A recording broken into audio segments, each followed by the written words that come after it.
My name is Jason Perot, Chairman of the Northborough Board of Selectmen, and I call to order the Monday, January 11th, 2021 meeting of the board. Before we proceed with the meeting, I have to read through some preliminary information. This open meeting of the Northborough Board of Selectmen is being conducted remotely, consistent with Governor Baker's executive order of March 12th, 2020, due to the current state of emergency in the Commonwealth due to the outbreak of the COVID-19 virus.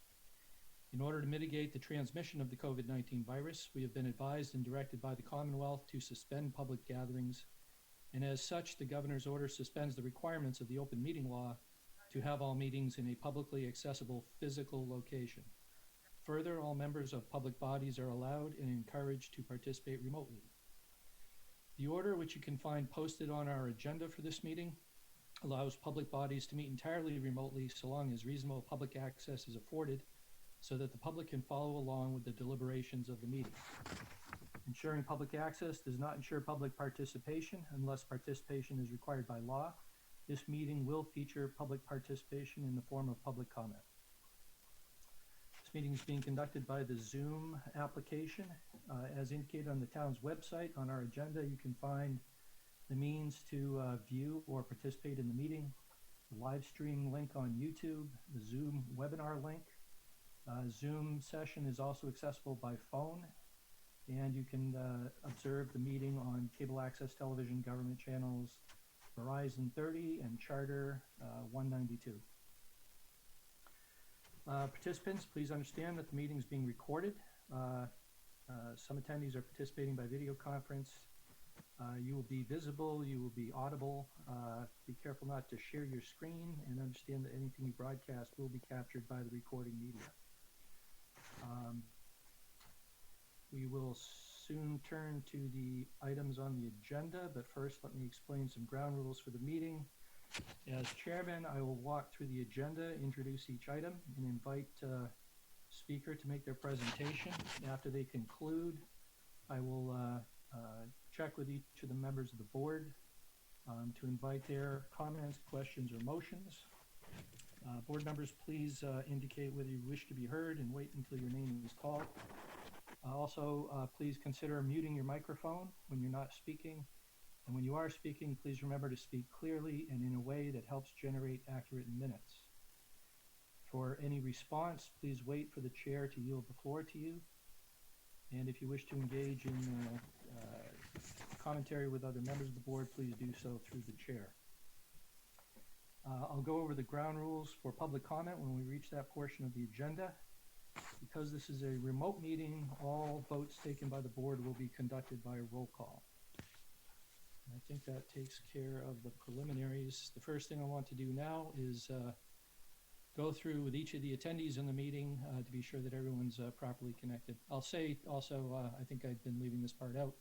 If at any point in the meeting we lose connectivity with one of our members, we'll pause the meeting temporarily to try to reestablish communication and do our best subsequently if we're unable to reestablish communication with that participant.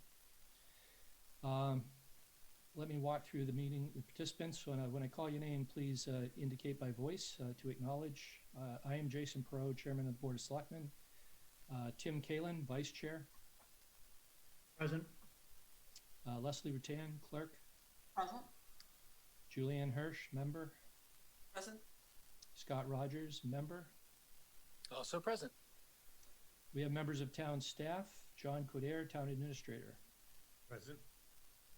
Becca Meekins, Assistant Town Administrator. Present. Chief of Police, William Liver. I don't know what I just... You're on mute there, Chief. I heard you, though. Okay. Public Works Director, Scott Charpentier. Present. And Fire Chief, and also our Zoom host for the evening, Fire Chief David Parenti. Present. And we also have connected to this Zoom session Northborough Cable Access, which are assisting with our technological support for providing this meeting. With all of that said, I think we're ready to begin to go through the agenda. First item of business is approval of the December 21, 2020 meeting minutes. Do I have a motion? Leslie, Mr. Chair, I move that we approve the December 21, 2020 meeting minutes. Second. moved by Leslie Rattan, seconded by Scott Rogers. Any discussion? Leslie? Yeah, I just wanted to add, these minutes are fantastic as always. Di always does a great job. There was just one item that I had also mentioned and brought up at that meeting, which was a discussion with DP Director Scott Charpentier about the status of the signals at Route 20 in Maple and Brigham. Provided Yes. some information about that, so I would like that added to the minutes as well. Okay. We have that noted. Is there a Any other particular discussion? spot, Leslie, that it would go? That was under your report, wasn't it, Leslie? And Or- reports, yes, I'm Yeah. sorry, yes, reports. If there's no other discussion, this is a roll call vote. Scott Rogers, Aye. Julianne Hirsch, Aye. Leslie Rattan, Aye. Tim Kalen, Aye. and I, Jason Perot, also vote aye. Minutes approved as amended. And next up, and I'll try to remember to do this to bring someone in before I announce the agenda item so that the Would you like me to bring him participant in? has the benefit of not just walking in blind to a meeting. Next item, it's past the hour of 7 o'clock, and we have Kristen Black, our health agent, to give us a COVID-19 update. Welcome, Kristen. Kristen, you're muted. Can you hear us? Okay, I am here. There you are. Hi, Kristen. Okay, how's it going? Good. So, thank you, Mr. Chair. Thanks for welcoming me today. I'm going to try to pull up this presentation. Chief, am I all set to go and share? That you are, Chris. You're all set. Okay, you know, I've got two screens and too many things going with this home setup, so let's see if this works. Bear with me a minute.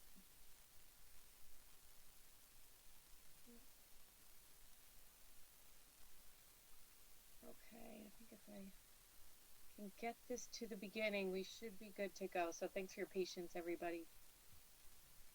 Okay, here we are. So my update, I think I was just here 3 weeks ago. Welcome back, everybody. Thanks for doing the right thing. We're doing okay with our COVID numbers, better than a lot of our surrounding communities. On our COVID updates, I'm going to quickly cover our case updates, our risk status, our COVID website updates, an extension of the statewide rollback to phase 3, step 1, and the additional restrictions that are still in place. We'll cover the business outreach that's ongoing on COVID-19, updates on testing, and talk a little bit about, I think, what everybody's hoping to hear about, which is the vaccine plan for Northborough. So this slide should look fairly familiar to all of you. This is the same slide we've been showing, just our numbers are updated. So our risk level is currently showing as moderate. And the calculation for the state on that is it's really based off two factors, our total case counts, as well as the percent positivity rate. So we last 2 weeks have been just under 5%. So we're showing as yellow. It doesn't mean we don't have high rates of COVID in our community, like the total case count. It's just that we have really good access to testing. So we've been hiding right under just that 5%. So you're going to see we went yellow the last 2 weeks. We were really caught up on, are we red, are we yellow before, because, you know, early on that was tied to whether or not schools are opened or what the business occupancy counts are. But all of that's really changed. Obviously, DESE's supportive of schools being open in a hybrid model, which we are at, you know, any of the color categories. And the state is currently rolled back statewide to phase 3, step 1. So it's there's really no changes. The fact that we went from red to yellow at this point, but we were just below that cusp of 5% with that 4.92% positivity. And as of tonight, the total case count is 830. That's a big jump. I was just here again, I think 3 weeks ago, and that's an increase in like approximately 180 cases over that 3-week period. So again, there's just a clip from the table at the bottom of the screen that's just showing Northborough's numbers in the most recent weekly public health report that was released on January 7th. Here's a graphic. I think the last presentation we've been putting out this graphic on the town's website. Our town clerk, Andy, has been fabulous in trying to share this out with social media, etc. We're just trying to put all the numbers in one little box. So we saw this 3 weeks ago. So just that overall we're covering that. There's the total case count. And again, this is released on the Friday. So this was from January 7th. The approximate number of active cases, again, is just how many people are considered infectious based off of that window, that 10-day isolation period. This is only for PCR positive tests. So if you hear someone received a positive antigen at a CVS location or something like that, they wouldn't be included in these numbers unless it was confirmed with PCR. And again, over that last 2 weeks, we had 107. We did see that number go like way up to around 100 and trying to think back, like 65, I think was our greatest peak. That was just post-Thanksgiving, those weeks. And we're not quite seeing that Thanksgiving peak. So here's our week by week. This is the most recently reported week, is ending January 2nd. We saw 66 cases that week. Obviously not as high as the 93 that came in about the week after Thanksgiving. So I think it means that hopefully our residents did heed the public health advice that's been obviously hammered out there and reductions in gatherings. And so we expected an increase. It's not as bad as some communities, but obviously this isn't really where we want to be. So that's where we are at the 66. I can say on average, we're seeing, 8 to 10 cases a day on average. There's ebbs and flows and weekends. Obviously, a little less numbers will come in through a weekend on a Monday. But we're seeing that steady 8 to 10 or so cases every day coming through. And again, the age cohort graph we put out weekly, and this is found on the town's webpage. And this is just really showing that COVID's impacting everybody. We are seeing more cases that are, I guess, towards those, 30 years and younger. Again, we haven't had any recent reported. There was the one case weeks back in the schools of in-school transmission. But, those are the numbers there. So we are seeing those higher numbers, but lower numbers in our assisted living facilities, et cetera. So just to talk a little bit about what we've done with the website. Not too many changes in the last 3 weeks. Again, the updates that you'll see on the website are done every Friday. Our town clerk has been great, again, on pushing those through with anyone who's signed up for the web e-alerts. We're continuing to recommend residents to use those free Stop the Spread sites that are found on that testing webpage. The news and announcement bar, again, is COVID specific on our COVID page now. We're really trying to put links to the governor's press release, et cetera. Some of our businesses are overwhelmed by the state's website, so just having it locally available has been pretty helpful. And then, the big coming soon, not on the website yet, but we're working closely on our vaccine plans, and I'll talk about that a little more as we move ahead. So again, just to reiterate the statewide rollback and these new restrictions that were extended through the January 24th. So again, these were all put in place by the Baker-Polito administration leading up to the holidays. They were effective on December 26th and through originally January 10th, and those have been extended. So these are the 25% capacity you've all heard about that covers most of the industry. And that also did for the first time include restaurants or further limited at their available seating capacity. And we also have our updates here on our gathering limits were extended again. So indoor gatherings remain limited to 10 people. Outdoor gatherings will remain limited to 25 people outside. And that is, in private homes as well as event venues.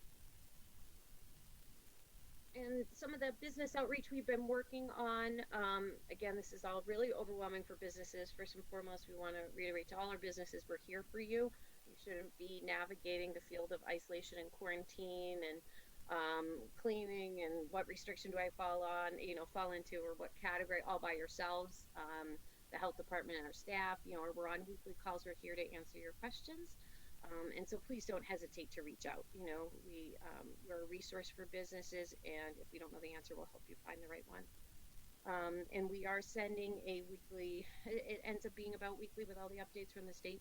And it's just a simple email that comes through our health department that's weekly with links to press releases or available resources. We provide some information on, the vaccine and some of the frequently asked questions we've been receiving.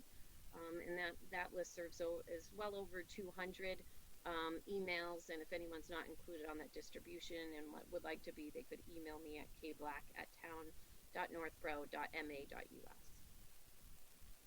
So again, COVID testing, we're still pushing people to these free Stop the Spread sites. Our closest locations are Marlborough, Framingham, and Worcester. Again, our Marlborough location is the New England Sports Center that is limited times that they're open. No appointments, it's drive-in. We've heard about those longer wait lines. Framingham opened up a site over the last 3-4 weeks. It's a Project Beacon is the company that's running that site. We're having really good feedback, but I thought I got a good laugh. Someone called the other day and said my wife equated it to trying to get concert tickets. So if you're trying to get tickets at that test center, it's very difficult. For all of you that follow the rules, I'm going to give you the really helpful hint. You can spread it to only the ones you love most and are closest to you. Log into the site between 4 and 7 p.m. That's when the appointments open. If you log in at 8 a.m., 9 a.m. during all your regular business hours, you won't see those openings. So again, that Framingham site is fabulous. It's by appointment. You're right in and out. You stay in your vehicle. The trick is to look for those appointments between 4 and 7, and they open those appointments several days in advance, and they're doing a really nice job. But that's something to keep in mind. As always, if you are symptomatic or you're identified as a close contact, that's likely covered under insurance. And we strongly recommend you would contact your doctor, and they may have some preferential or easier testing by appointment as well. The COVID test locator that's on the state's website and linked on our website is constantly updated and expanded. I know CVS just put a really big push. Many surrounding communities, CVS, are expanding with additional testing options. Unfortunately, our CVS was not selected in that round, so don't think we're going to see any changes there. But surrounding communities, we're seeing a lot more of those test sites pop up. So please take a look at it. But again, want to reiterate, the Stop the Spread sites are free. They're pushing their tests through the Broad Institute, which has some of the best turnaround times in the state. And so that's 24 hours turnaround. So I've heard of people going to other locations, even their doctor, and it could take, 2, 3 or longer days. Those Stop the Spread sites, if you can make that work, are not only free, but they have really good turnaround time. So this is what we all really want to hear about is the vaccine plan in Massachusetts. So this is just the graphic that's available on the website. This graphic was changed slightly since I showed it to you 3 weeks ago. The most noteworthy change is that in phase 2, you'll see that in order of priority, you'll see that individuals with 2+ comorbidities have always been there on the top of the phase 2 priority image here, but they also added any individuals over age 75.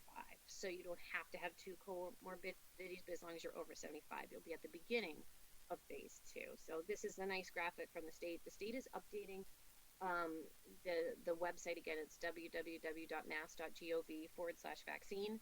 There's a great little tab right there that's really helpful. I'm checking it, I guess, several times a week at least, that says, when can I get the COVID-19 vaccine? And you'll be able to drill down into some of the details and see the updates. And, questions are coming through. Some of them on our statewide calls seem sort of silly, like, where do harbor masters fall in this? But, there's, questions are coming up all the time, and they're updating that plan. I hear it's updated every Tuesday and Thursday. So just because you checked the list and you weren't included a month and a half ago, please check that site again. Again, it is updated twice a week by the state of Massachusetts, and that plan, changes as they're learning information, fielding questions, those sort of things. So our vaccine distribution plan, just wanted to provide the update that we are currently in phase 1 of the plan. Our first responders, very exciting in town. Many of them were vaccinated today at a Westborough Regional Clinic that was put together by the Westborough Health Department and the Westborough Fire Department. So a big thanks to them for doing all that paperwork, making it really convenient. for our first responders in town to go over there and be vaccinated. So they received 400 vaccines from the state, and it's a Moderna vaccine, so they'll be back at 28 days later to get their second shots. And we had a very fabulous response from both departments, well over 80%.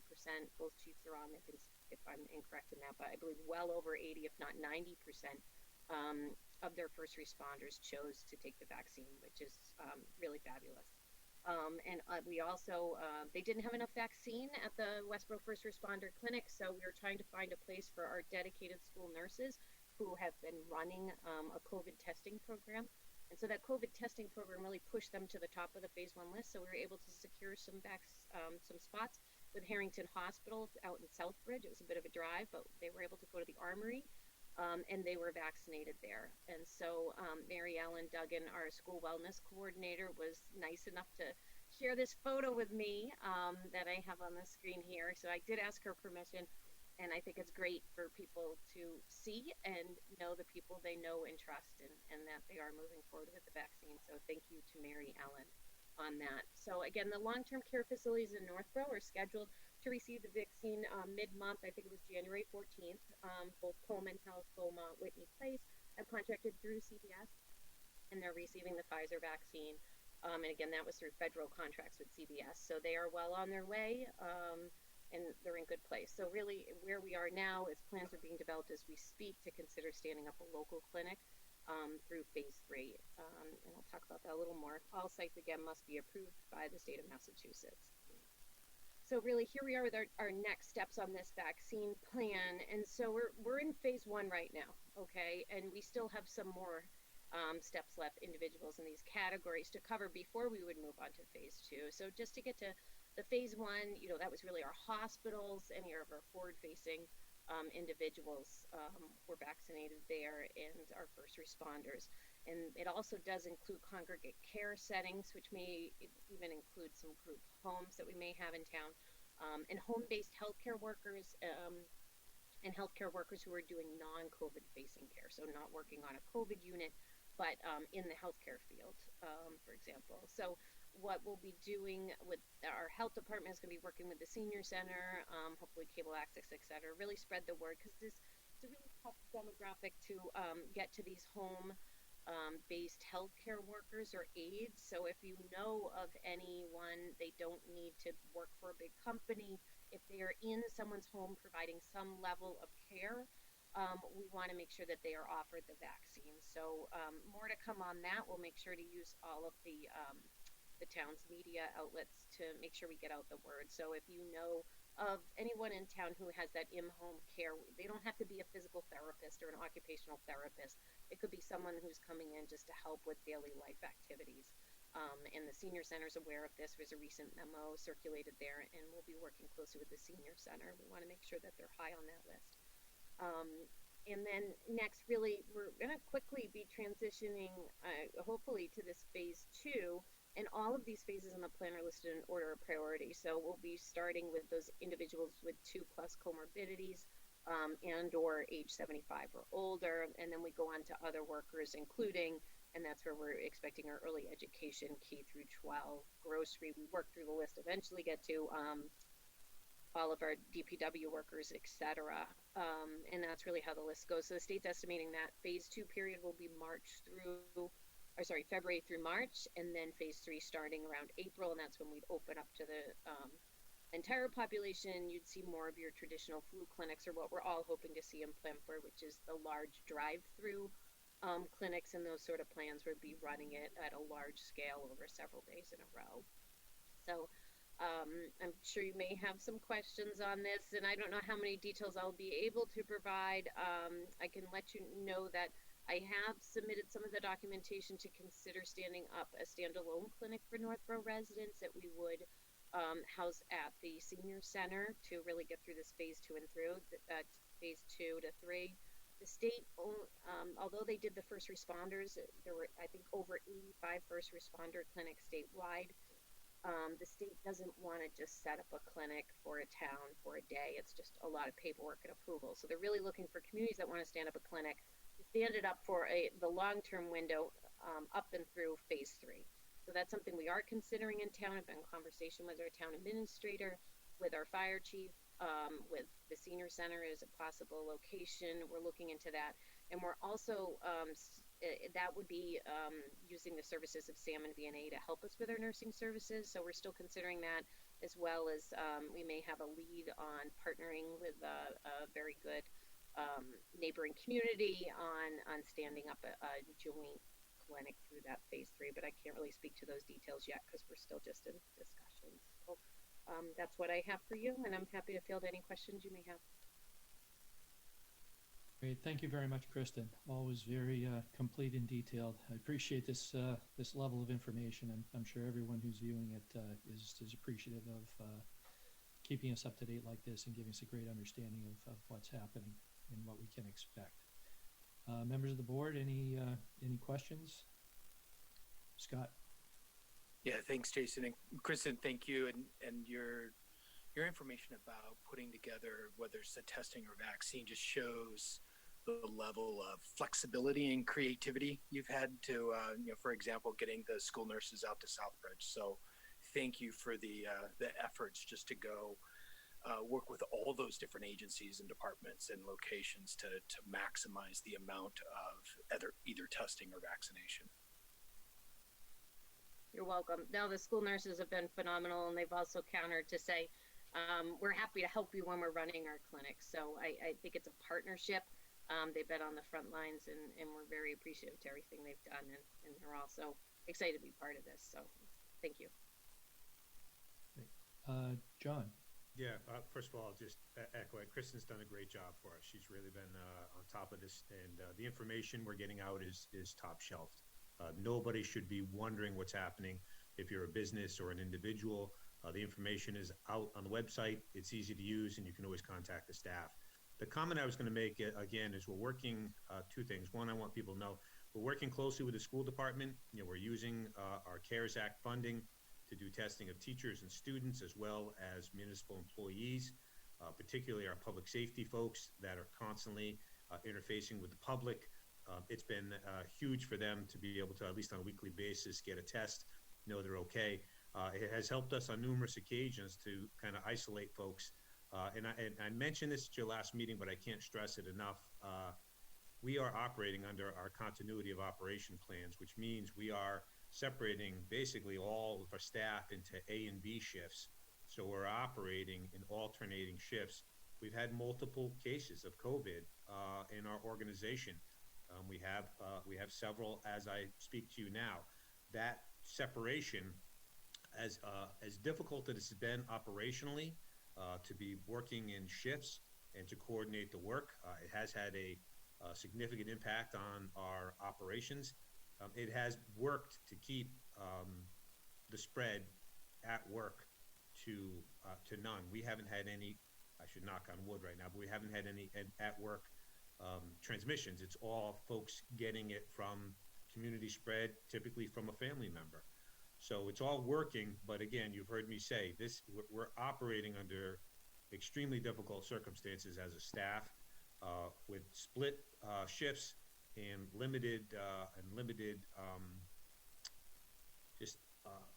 staffing for operations, but it is working for us. And again, as I've said before, I know a lot of folks who are just working from home, and it's no big deal. That's great. A lot of white-collar workers can just work from home. We provide police service, snow plowing, teaching, things that can't be done all remotely. And so our staff is here, and our support staff is here. It's just been difficult, and they are tired, and has been a grind. But as Kristen's fond of reminding everybody at our staff meetings, there's a light at the end of the tunnel, and getting our public safety folks vaccinated is a huge step in that direction. But again, it is still a very difficult environment for us to continue to provide, water, sewer, public safety, plow, all the things that the citizens rely on for day-to-day activities. We can't provide that stuff remotely, and so we have to find ways to do it safely. And we've done that now for the better part of 9 months, but it has not been easy. And I just want to thank the staff publicly for being flexible and working together to keep those services going has not been easy by any stretch at all. And Kristen looks more tired than usual tonight. But again, I just can't say what a great job she's been doing for us. And the team, the COVID task force that we put together back in March of last year, has continued to meet every other week to outline and map out all of these things. And they'll continue to work together until we're done with this, which can't be soon enough for me. So, thank you. Thank you, John. Any other comments from board members? Julianne? Yeah, thanks for all of that great information, and particularly Kristen, I was impressed by the timeline that it will be April to June that we can finally be at the end of the tunnel, so to speak. So this might go to John also and other people, but our town meeting is generally the last Monday of April. Should we be thinking in terms of pushing that off a little bit, or is it too early, do you think, to start even discussing that? Right now we're planning to the direction to the staff is we are planning to hold town meeting at the regularly scheduled time. Whether or not it's inside or outside, we can talk about that. But as of right now, we're looking to continue on that schedule. But as we get a little bit closer and get a sense of really where things stand, we can take that matter up. But we're planning for April. Mm-hmm. Not going to July. That's all I'm saying. Not doing that again, ever again. Leslie? And I want to thank Kristen too, and the way you speak just gives me so much confidence in what you're doing, and the fact that you're really keeping your eye on everything, that you're aware of all of the resources made available to you and to us, and I can rest happy knowing that you're keeping your eye on everything. And I really appreciate that. And your PowerPoint presentations are great too, because as people watch these replays, they can stop the meeting and look at your screens. Obviously, not that we don't want to hear you speak as well, but I think it's nice that you have things on those screens for everybody to take a look at. It's very comprehensive, very much appreciated. Thank you very much. Very good. If there's anything more? Nothing more? Okay. Well, Kristen, thank you very much. We appreciate your being here tonight. All right. Thank you. Looking Thanks, forward to the Kristen. next update.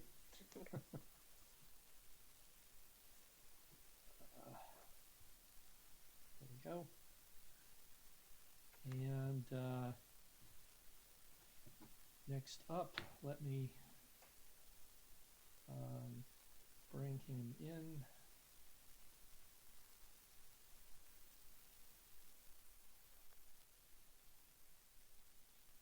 And it's past the hour of 7:05, and we have, I'm not going to get the pronunciation correct probably, Peter Femino of Aero Coffee Roasters LLC to consider an application for a common victual license as submitted by Peter Femino, doing business as Aero Coffee Roasters LLC for premises located at 318 Main Street. Welcome. Peter, why don't you pronounce your last name so that we know how to really say it? Believe it or not, you are probably the first person in years that actually pronounced it right the first time. So congratulations. Come on down, you get a free coffee. The coin came up heads. So. Yep. So it is Peter. Right. Let me just bring up. So we have, as typical, the application submitted for Aero Coffee Roasters at the location. Can you just speak a little bit of just, if people are unaware, just a little bit about the business and what you provide? Well, we're a local roaster retailer. We roast all our coffee beans on site, and we also have a cafe element where we bake all of our baked goods in-house and provide kind of a small limited lunch menu as well. Yeah. And at the moment, are you do you have in-store service, or how are things running in the COVID We do. We environment? have fortunately my space it's pretty big, the seating area. We're allowed 6 people within the space, and our staff's in a really good about maintaining that, keeping an eye on who's in the space currently, and as people come in, making them aware if they're in line that we have room for 2 or 4, or or you can't stay. So we've been doing everything we can to maintain that 25%. Right. Great. Thank you. My understanding is that John, perhaps you can confirm all inspections associated with victual license have been satisfied, and there are no outstanding concerns or anything. Nope, he's ready to go. Good. Very good. Members of the board, any questions? Leslie. Not a question, just a comment. Thank you very much for bringing your business to Northborough. Oh, thank you. Places It's been a pleasure being here. The community's been absolutely fantastic, especially through this. It's really been heartwarming to see how the community has kind of accepted us, and we're doing our best to kind of give back to the community as well in various different ways. Well, I know it's a lot of work running a business plus having to adhere to these regulations, so we really appreciate it. It's been a challenge. Yeah. If there are no other comments, do I have a motion? Mr. Chairman, I move the board vote to approve the application of a common victualler license as submitted by Peter Femino, Aero Coffee Roasters LLC, for premises located at 318 Main Street, Suite 110. Second? Moved by Julian Hirsch, seconded by Leslie Rattan. If there is no other discussion. I This would think be I think the suite address is Suite 100, I believe. Oh. Suite 100. Thanks. Yeah. If there's no other discussion by board members, this is a roll call vote.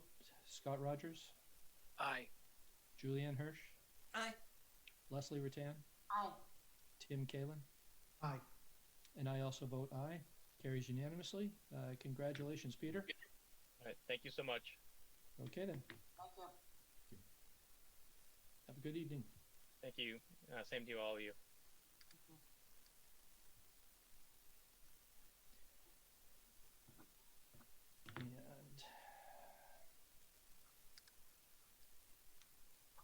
And Chief Liver, I have Jacob Mick and Jeff White. Is there anyone else coming in? Just the two of them? I imagine just the two of them. Okay. Jeff and Jacob, promoting you to panelist.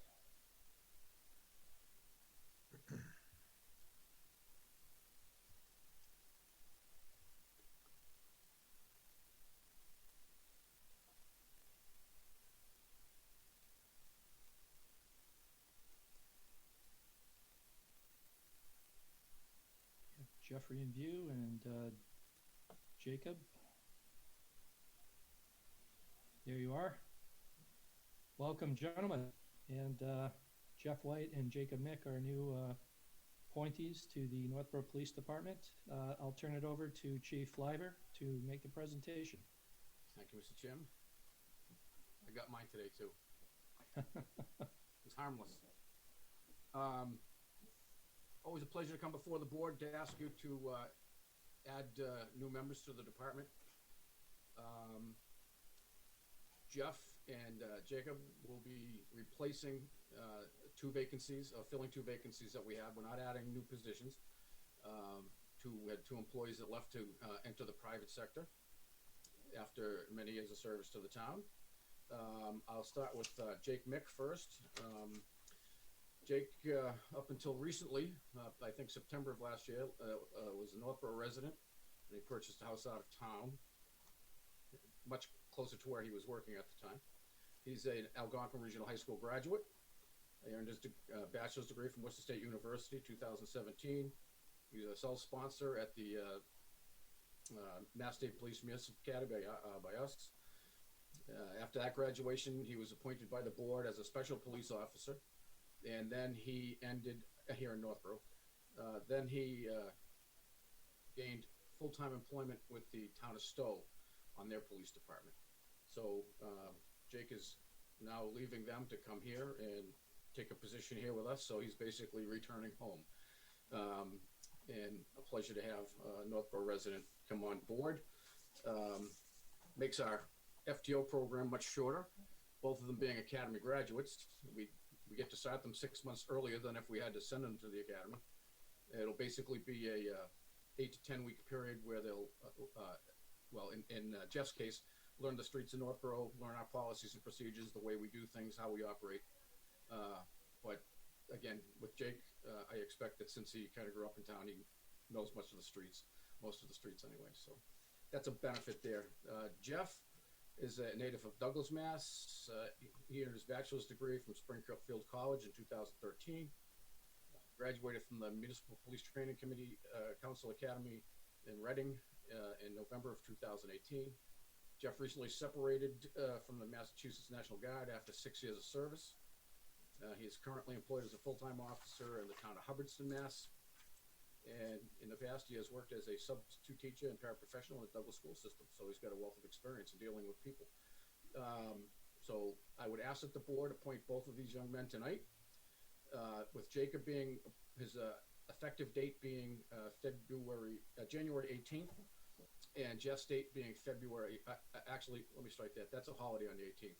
Make that January 19th, because most of us won't be here, have to be here. So the 19th of January and Jeff on the 1st of February. And I outlined my request for starting at a different pay grade based on recognizing their previous academy graduate status and the fact that they're both experienced police officers. And other than that, I'll turn it over to you, Mr. Chairman, and I respectfully request that you appoint them tonight. Thank you very much, Chief. Gentlemen, certainly appreciate your, as we like to say, choosing the town of Northborough as the place you want to continue your service in law enforcement. And I was fortunate enough to sit through one of the rounds of interviews and everything, so I've seen you before, and just want to congratulate you on coming through that process. It is a very demanding process. A lot of candidates, a lot of good qualifications in front of us, and you two guys were the ones who emerged here. So congratulations, and look forward to having you serve in the town. Members of the board, any comments? Leslie? Yeah, thank you very much to both of you. I love the way Chief summarized it, and I was actually trying to memorize the descriptions here as he was speaking, but I can't. They're both completely different. Your backgrounds are different, and sometimes when we have a couple people come through, the background is sort of similar in terms of the training and the sequence of events, but both of you have very interesting and different backgrounds, and they're both wonderful, and I'm so glad that both of you are here. Jake is glad. I'm glad that you're back here in Northborough. I think you graduated with the same year as my son from Algonquin, and also Jason's son too. So it's kind of neat to. Yeah. I think that's wonderful. That's terrific. And Jeff, thank you for your service as well. You have a very wonderful background as well. Both of you very impressive individuals, and thrilled that you're both here in Northborough. So thank you very much for wanting to be here and serve our community. Any other comments from the board? Hearing none. Jake, I'll start with you if you'd just like to make a statement or offer a few words. Yep.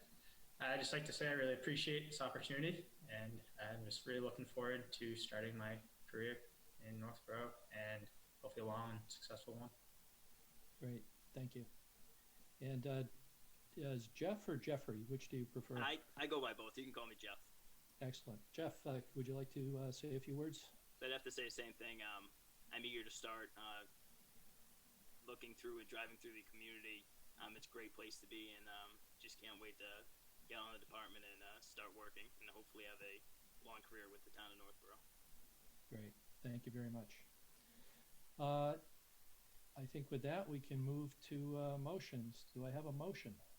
Mr. Chair, I move the board vote to appoint Jacob Mick to the position of police officer effective January 18th, 2021. I think we wanted to move that to 19th. Oh, I'm sorry. Also, yeah. January 19th, 2021? Yes, Yep. I'm sorry. January Second. 19th, 2020, yeah. Moved by Leslie Rattan, seconded by Scott Rogers. This is a roll call vote. Scott Rogers, Aye. Julianne Hirsch, Aye. Leslie Rattan, Aye. Tim Kalen, Aye. and I, Jason Perot, also vote aye. Carries unanimously. Leslie, do you have another motion? Yes. I move the board vote to appoint Jeffrey White to the position of police officer effective February 1st, 2021. Second. Second. And okay, Leslie, moved by Leslie Rattan, seconded by Scott Rogers. Again, a roll call vote. Scott Rogers, Aye. Julianne Hirsch, Aye. Leslie Rattan, Aye. Tim Kalen, Aye. and I will also vote aye. Carries unanimously. So, gentlemen, you are hereby appointed. Chief, is there a swearing-in ceremony or something like that that needs to be conducted? I talked with the town clerk already. Our policy requires that they appear in person to receive the oath of office and accreditation standards. So I'll make arrangements for them to individually be sworn in, and we can have a photo op instead of taking Okay. pictures of a computer screen. So Yes, very good. I'll arrange Excellent. with the clerk. Okay, then. I think that concludes what we're doing here. But again, gentlemen, Jacob, Jeffrey, thank you both very much. Welcome to Northborough, and we look forward to it's an excellent service in our law enforcement. So, Welcome aboard. Thank you. all right, gentlemen, thank you. I'm going to move you out now.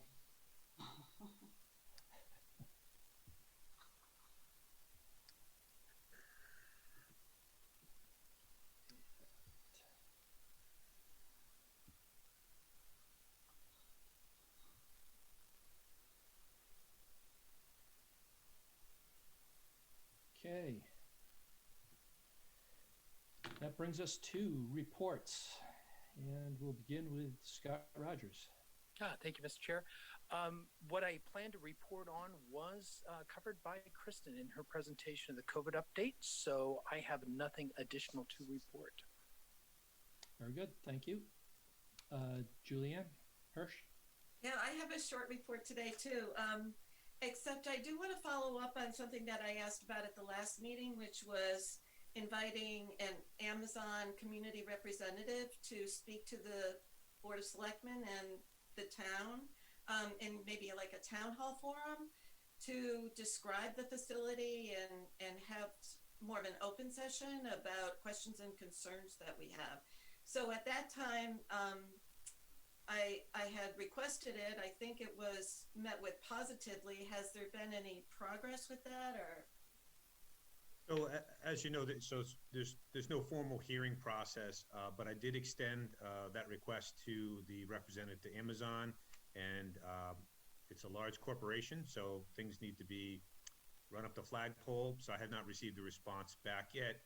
But I did, we are if they're going to do something, we're shooting for your next meeting if we can.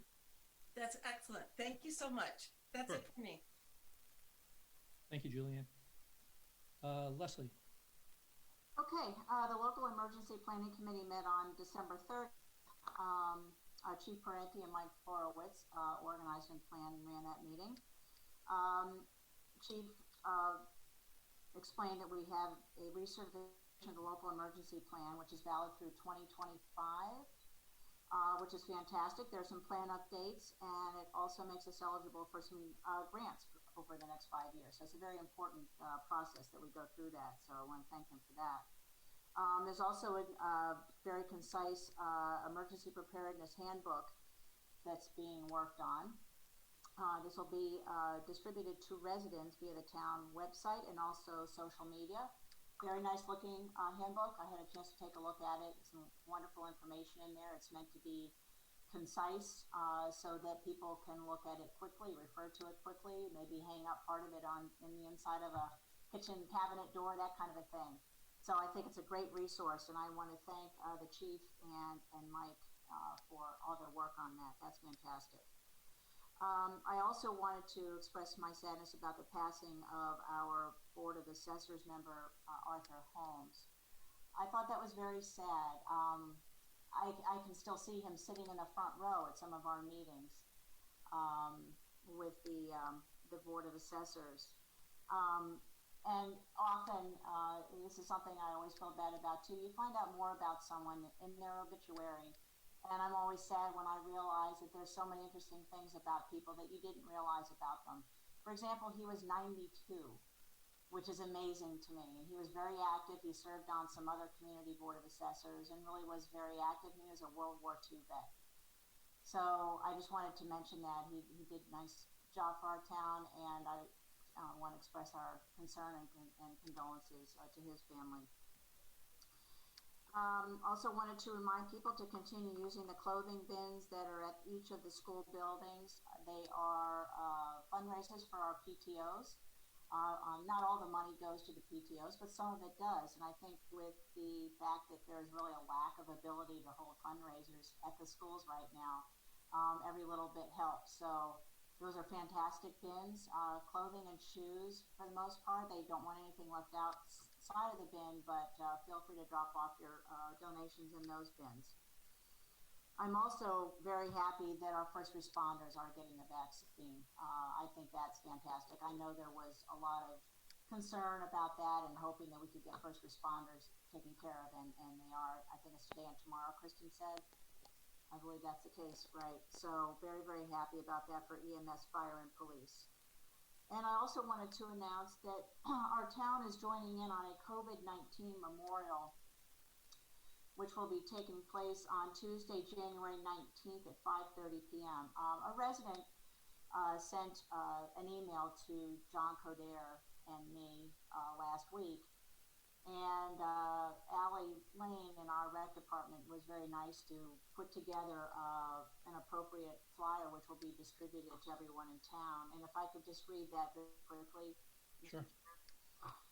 COVID-19 Memorial, Tuesday, January 19th, 2021 at 5:30 p.m. On Tuesday, again that date, in Washington, D.C., there will be a COVID-19 memorial ceremony featuring a lighting around the Lincoln Memorial reflecting pool. Cities and towns around the country are invited to join Washington, D.C. in illuminating buildings and ringing bells in countrywide moment of remembrance. The town of Northborough invites residents to remember and honor the lives lost to COVID-19 by illuminating a candle in your home's window and ringing bells in a national moment of unity and remembrance. And I want to thank that resident, Marnie Frankian, for sending that email on to us, and I think that's a very nice and very appropriate thing to do. So residents will be seeing more information about that. That ends my report. Thank you, Leslie. Tim. I just want to thank the chiefs for their monthly reports. As always, it's filled with good information. You guys have been busy. Had our second diversity and inclusion committee meeting last week. That was our second meeting, and for a new committee, just after our second meeting, I'm real happy with how the committee's coming together and the progress that we've made just over two meetings. Becca Meekins has been tremendously helpful in her participation and just being there to help out and get information out to everybody. So I just wanted to thank her for her work on that. I have gotten a couple questions about the master plan implementation committee. And wasn't sure if anybody had any updates on when the first meeting for that would be, what the next steps are for that. If nobody knows that, I don't want to put anybody on the spot, but if somebody could just let me know, that would be great. And that ends my report. Okay, thank you, Tim. As far as the implementation committee is concerned, I would assume, the notices, I believe, have been mailed out to the appointees, and anyone who's not already serving on a town committee will need to satisfy the oath of office and the training for open meeting law and conflict of interest. So those are kind of a few administrative steps that we need to clear before the committee will be able to launch. So we can certainly check on the status of that to see what needs to be done if anyone has not yet completed those steps. As for my report, I'm just going to keep it brief. As we've seen, obviously, some tumultuous events over the last week or so, and we have another couple of weeks to get through in the transition of the seat of the presidency. I'm just going to ask that whatever your feelings might be politically about this situation, certainly it's something we should be able to get through in a peaceful and nonviolent way. So just invite people to,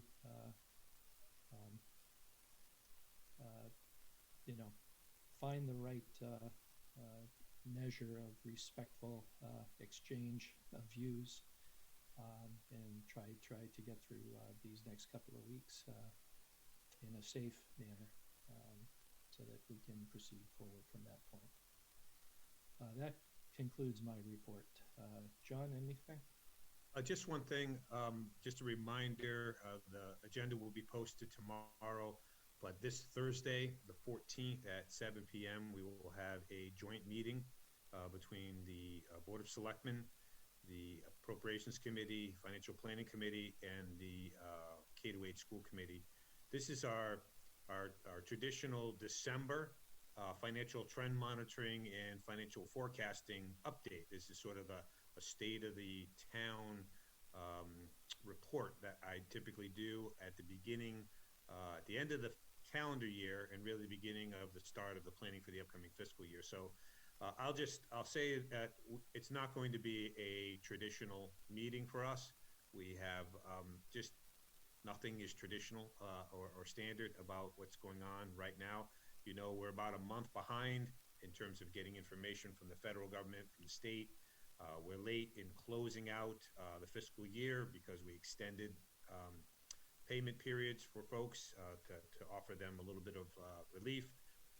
And we're behind on the audit because of all of that. And so the audit is the basis of the data points upon which we do a lot of our trend monitoring. So long story short, I still think I'm holding us to the 14th to convey whatever information in whatever form we can get it to you.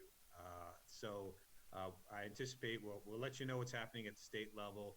I'll give you an update on what's going on with our local receipts for the information that we do have, and then a sense of where we think things are going to go at least for the upcoming fiscal year. Very difficult to look beyond the upcoming fiscal year, just given all of the uncertainty that's out there. But this is a meeting that normally takes place the third Thursday in December, and I asked to postpone it a little bit. And since then, we at least have had the consensus revenue hearing at the state level, and the federal government has given us at least an initial round of COVID-19 relief and extended the CARES Act funding for us, which is at least we're able to make some decisions about how we're going to manage ourselves for the balance of the fiscal year and moving forward. So again, sort of a long intro, but we are going to meet on the 14th because I think it's important for the policymaking boards and committees to get together to hear the information, at least what we have in the form that we have it.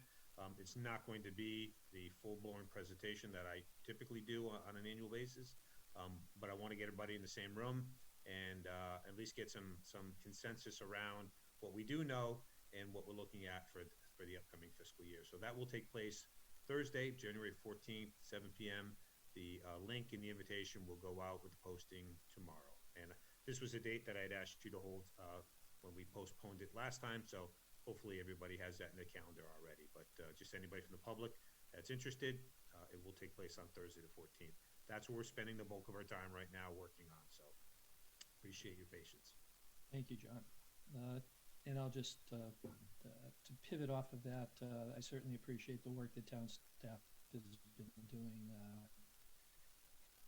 to try to meet some of these challenges with limited information and uncertainty and lack of information that's available from the state at this time to try to get these finances in order. As you said, we're a fair distance behind where we typically are, and we just like to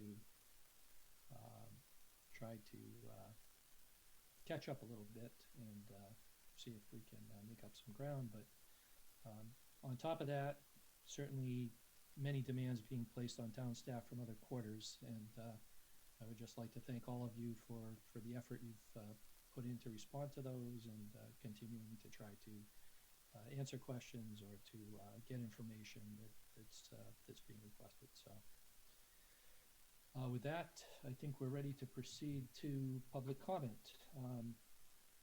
So before we begin, let me review public comment.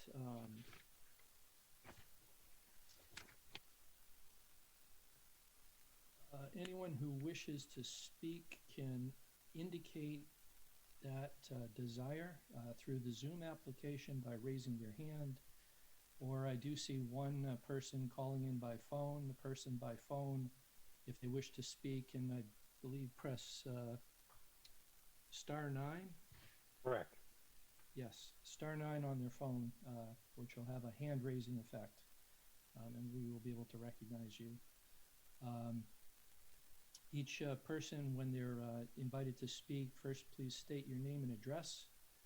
You'll have 3 minutes to present your information.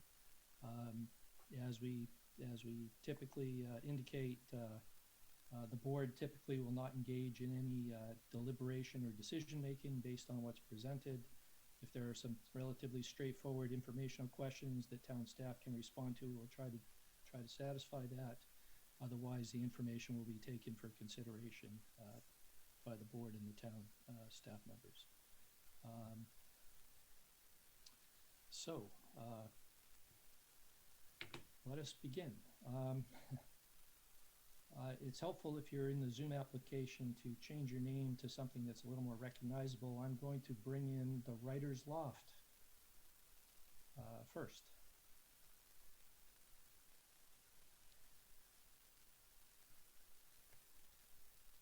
Hello, Writer's Loft. Can you hear me? Yes, can you please state your name and Sorry, yes, I apologize. This is my wife's computer. It's Jack Wickstead from 2 Sturtbrook Lane. Okay, Jack. I just wanted to follow up with the board with some feedback from our previous discussions regarding the situation on Bartlett Street and the Amazon warehouse. We've seen a dramatic decrease in the A. Dewey pile trucks. I don't think we've seen one in the last 10 days. And I think that's a credit to the effort that the town is putting into this. And I wanted to thank you for that. Unfortunately, we haven't seen the same with the FedEx at all. And we certainly have seen an increase in the Amazon trucks. As you know, we've been monitoring the traffic on the road and have a camera out there that flashes pictures of the trucks. And we've had over 200 trucks a day. So, we continue to have significant amounts of traffic on the road. And I think the efforts that you put in at the A. Dewey Pile facility have been fantastic. We'd like to see the same with the FedEx and with Amazon. I understand from some excellent correspondence we received from Mr. Cordair with pictures of the proposed signs that are going up. Again, appreciate his efforts on this, in particular getting the signage up. I understand also from his correspondence that Marlborough is not interested in working with us on a truck exclusion, and I wanted to ask Mr. Codair if he would be posting the documentation and correspondence from Marlborough regarding this on the town website. It's probably not on the town website, but I'm happy to provide it to anybody who wants it. It's a simple email of them declining to work with us. It was an exchange between the DBW director and the commissioner in Marlborough. We're happy to make that available. And just if I may, through the chair, just reminding folks, we're continuing to work closely with Amazon. In fact, the police chief and I have had to reschedule a meeting. Unfortunately, we had a COVID issue in our building, and I had to clear out and have the whole place sanitized. We had a meeting scheduled that had to be since rescheduled, but basically going with Amazon to go over their geofencing application that they'll be employing to help steer their employees away from the routes and the neighborhood streets that we don't want them on, and get them directed more clearly to the routes that we do. I'll just remind everybody, we continue to work with FedEx. You've seen in the communications, They're willing to work with us. FedEx does not have a restriction on turning left and going down Bartlett Street, but that doesn't change the fact that they want to be good corporate citizens, and so they're continuing to work with us. So we are working with them. The police chief has been sending every communication that we receive from residents of a picture of a truck or a concern. Between the police chief and myself, we've been getting those directly to the facility manager so that they can investigate, take appropriate action. So we'll continue to do that. In addition, the police chief has stepped up enforcement down in the area in terms of the truck exclusions. Again, just keeping in mind that a truck turning around on Sterrett Brook is not a preferred thing. We know that. We don't want them there. The facilities don't want their drivers there.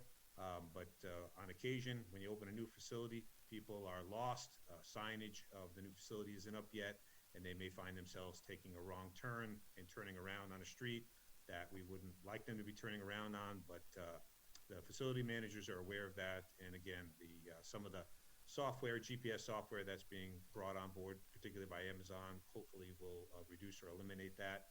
But I do just want to remind folks that it's not illegal for those trucks to be on your road. It is not preferred, and we are going to work and do everything we can to keep them off, but it is not a crime or illegal for a truck to go down Sterrett Brook Drive. Having stated that, we will do everything we can. We naturally want them not to be down there. In an ideal world, they'll get to their location. They won't miss their turn because there'll be appropriate signage, or they'll have a GPS app that will help them navigate a little bit better. So we appreciate the patience. I appreciate the comments about all the work. A tremendous amount of work and outreach has been done to date and will continue in accordance with the update that was provided to the board at their last meeting. But it takes a little bit of time. Again, as anytime facility opens up, and you mentioned A. Dewey Pile. It's a perfect example of a business we have a great relationship with. When they started, we had some issues until the drivers are hired, everybody gets the lay of the land, they understand what the expectations and desires are of the community, and we work through that. So we'll continue to do that. It's not going to be overnight, and as they get operational and more new drivers come into the area, we're going to continue to work with the facility and educate folks, and hopefully get to the point where we are with A. Dewey Pile and try to resolve or minimize and mitigate the concerns as best we can. So it is going to be an ongoing process. It's not something that's going to be done next week or the week after. So I appreciate in advance your patience, and anybody has any questions, you're welcome to email me directly or the police chief, and we will get back to you. So thank you. Thank you, John. Jack, I still have a minute and a half of time for you if you have any further comments. No, I appreciate Mr. Kader's comments. I would say that, with all due respect to FedEx wanting to be a good corporate partner for us, they're not. Right? We're getting over 25 trucks a day turning towards Bartlett Street. You'll see from the pictures that we've sent to the chief and that he is sending along to all of you that we've got multiple 18-wheelers at the corner of Bartlett Street and Main Street trying to turn onto Bartlett Street and off Bartlett Street at the same time. I mean, guys, this is not a future problem. This is a now problem. We've got multiple 46-foot tractor-trailer trucks trying to turn onto Bartlett Street from Main Street and off Bartlett Street onto Main Street at the same time. This is an unsafe situation. And I'll point out again that we're within hundreds of yards of two schools here. You guys know I live on Bartlett Street. And of course, this is a personal issue for me. But it's a bigger issue for the town, because it's a safety issue for our kids going to school. Just wait until we have the traffic backups next year that we see at Algonquin. I mean, we can't wait to see those traffic backups, right? So we can get our kids back into school. But all that's going to do is add to the congestion on Bartlett Street. Thank you. Thank you, John. Through the chairman, if I may, just again, Sure. The facility on Bartlett has been operational since 2013. We know that traffic and truck traffic is an issue. That's why we're making this a concerted effort to, again, reach out and work with them. And we will continue to do so. And if we don't get, we will continue to do so. I'll leave it at that. We understand the concerns, and we will follow up appropriately. Thank you. Thank you, John. Next person up I have is Dr. Volk. And we're bringing you in.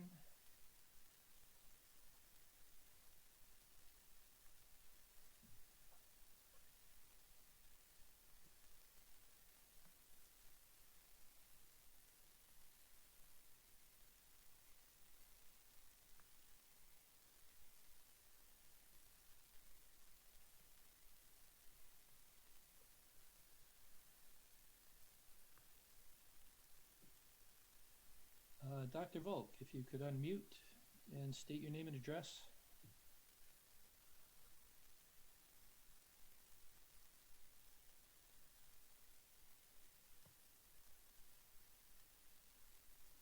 I'm sorry, you're still muted from our end.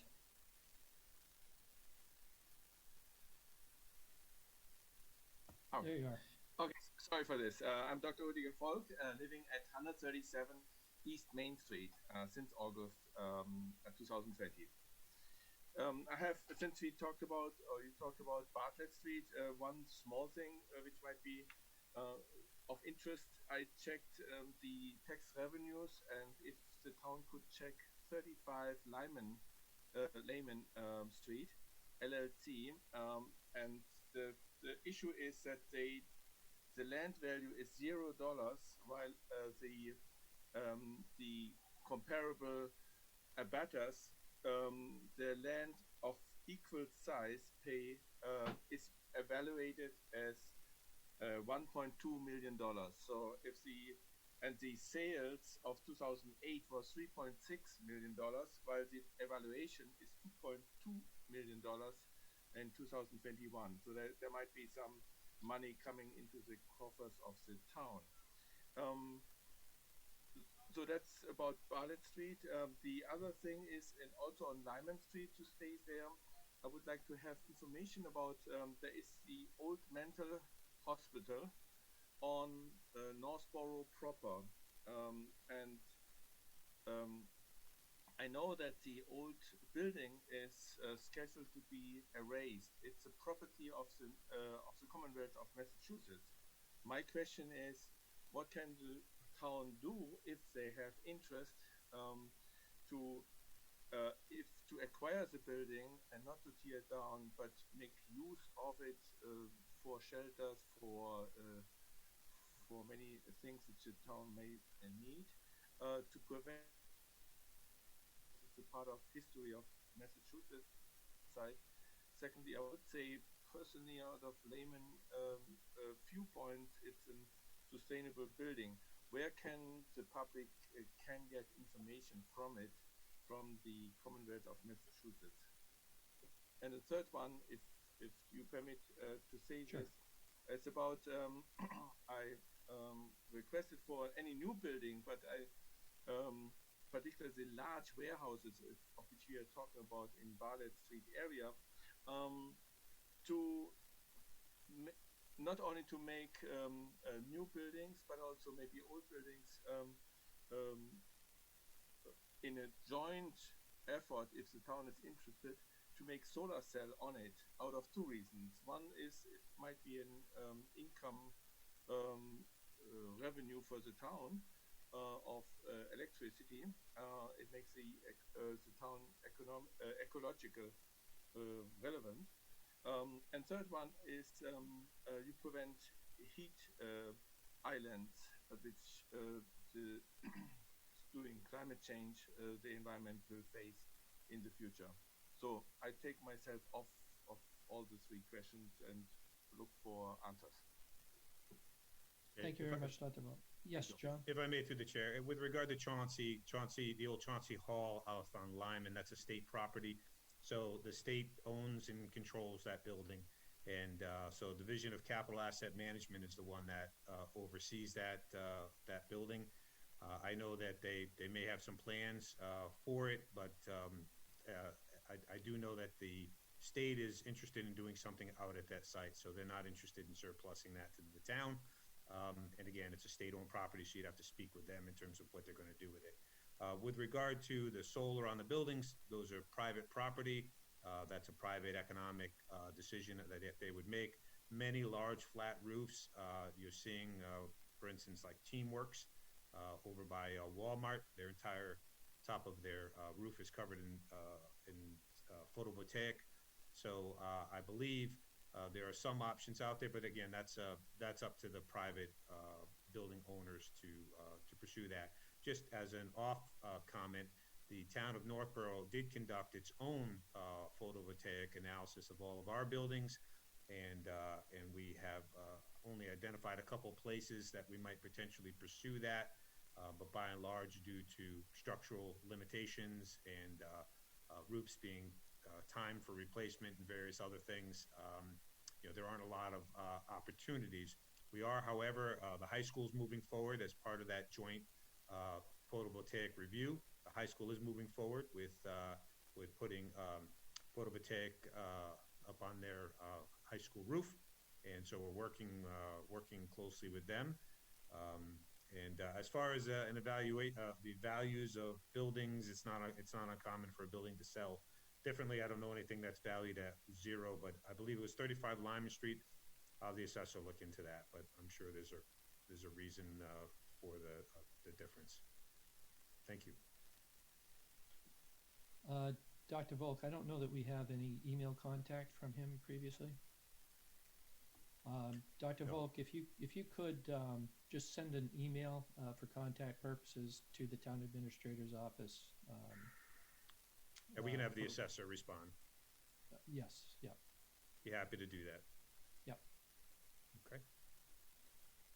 Thank you very much. And next up, I have Janine Callahan. Bringing you in, Janine. Just a sec.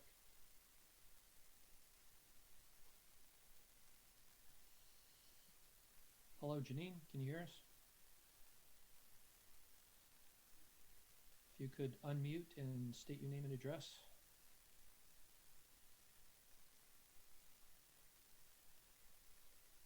Can you hear me?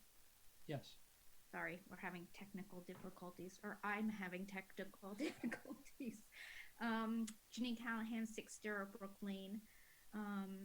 So quickly, I just want to thank everybody for the work that they are doing to help with the traffic issues on Bartlett Street. But I do want to go over a couple of things, just some comments that I have. I have to agree with Jack Wickstead. Everybody's talking about how Amazon and FedEx are good corporate partners, and I just have to disagree because, I know everybody's working with them and talking to them, but the amount of Amazon and FedEx trucks that I've seen just over the last 2 days, and you guys know I've sent pictures and even the pictures that I can't get because I'm the one driving.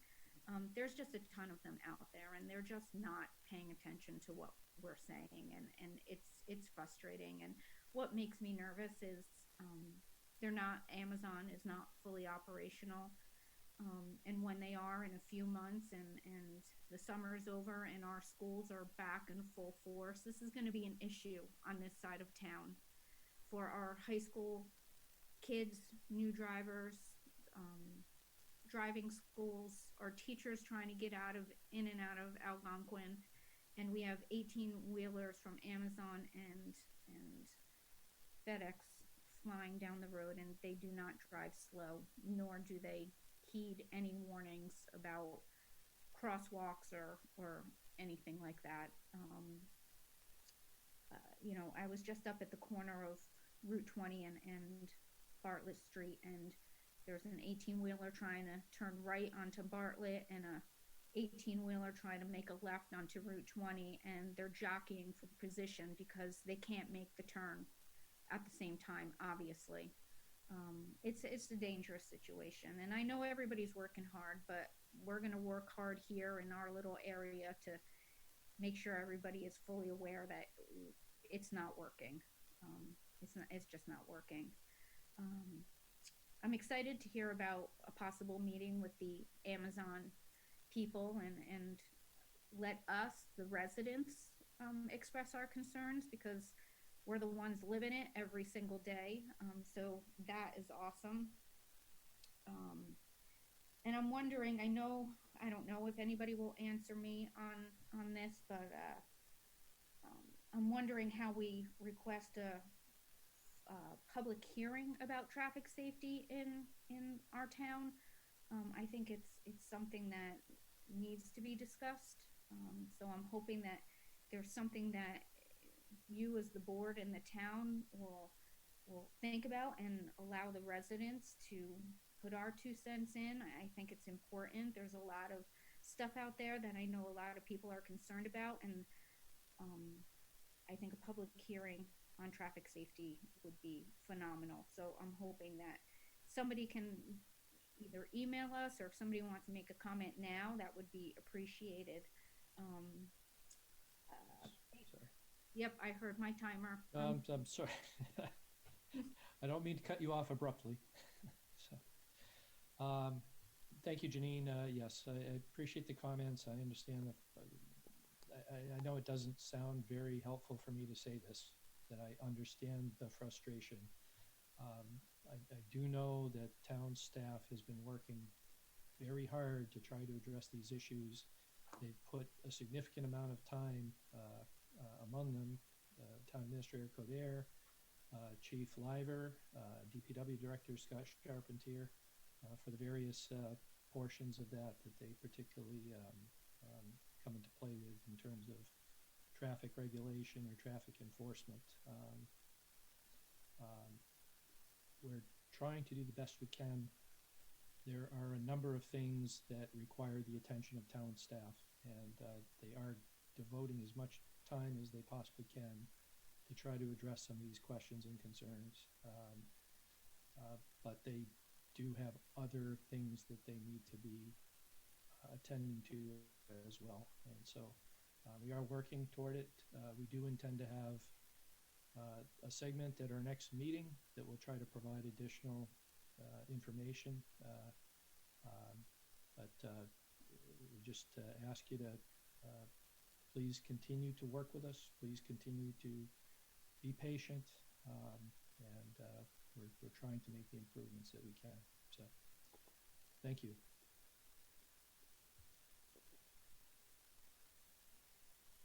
And next up, I have Susie Sizlicka. Bringing you in, Susie. Hi, Susie. Can you unmute and state your name and address, please? Hi, Susie Sizlicka, 8 Emerson Road. Oh, hi everyone.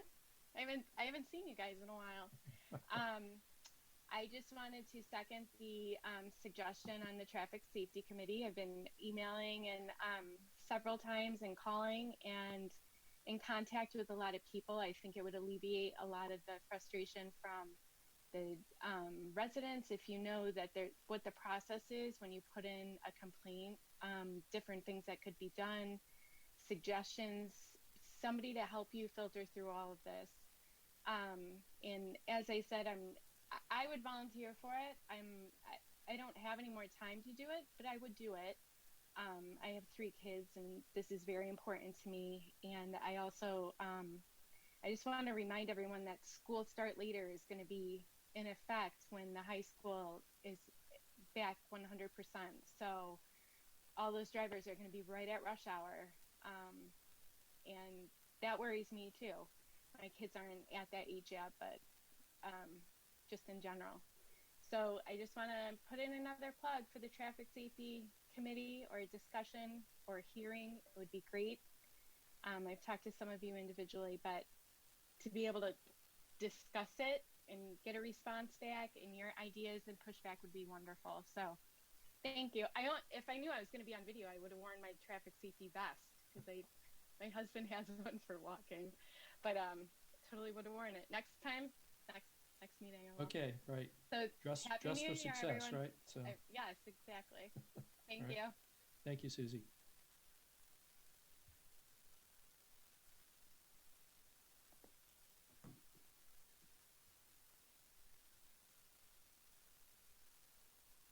And do we have any other people who have not yet been heard who wish to speak for public comment? And seeing none, thank you very much. Next up is new business. First item is execution of cemetery deed 1112. Yes, Mr. Chair. Move the board vote to execute cemetery deed 1112. Second. Moved by Scott Rogers, seconded by Julianne Hirsch. This is a roll call vote. Scott Rogers, Aye. Julianne Hirsch, Aye. Leslie Rattan, Aye. Tim Kalen, Aye. and I vote aye. Carries unanimously. Any other business to come before the board, John? Need for an executive session to discuss litigation with the city of Marlborough and update on acquisition of real property pertaining to the fire station at 6165 West Main Street. Okay. So the final item, sorry, it's me again. Executive session pursuant to Mass General Law, Chapter 30A, Section 21, Subsection 3, litigation, Marlborough West wastewater treatment plant, and Subsection 6, fire station project at 61 and 65 West Main Street. Due to the chair's determination that a discussion regarding these matters in an open meeting may have a detrimental effect on the position of the board, do I have a motion to that almost verbatim effect, Mr. Kalen? Mr. Chair. I move the board vote to enter into executive session pursuant to Mass General Law, Chapter 30A, Section 21, Subsection 3, litigation, Marlborough wastewater treatment plant, and Subsection 6, fire station project at 61 and 65 West Main Street. Due to the chair's determination that a discussion regarding these matters in an open meeting may have a detrimental effect on the position of the board. Second. Moved by Tim Kalen, seconded by Leslie Rattan, and this is, as always, a roll call vote. Scott Rogers. Aye. Julianne Hirsch. Aye. Leslie Rattan. Aye. Tim Kalen. Aye. And I, Jason Pro, vote aye. We will retire to executive session. Due to the logistics of our remote meeting, that is a separate online session. So this concludes our open session. We will not be returning to any other open session business this evening. Thank you all very much, and we'll see you on the other side.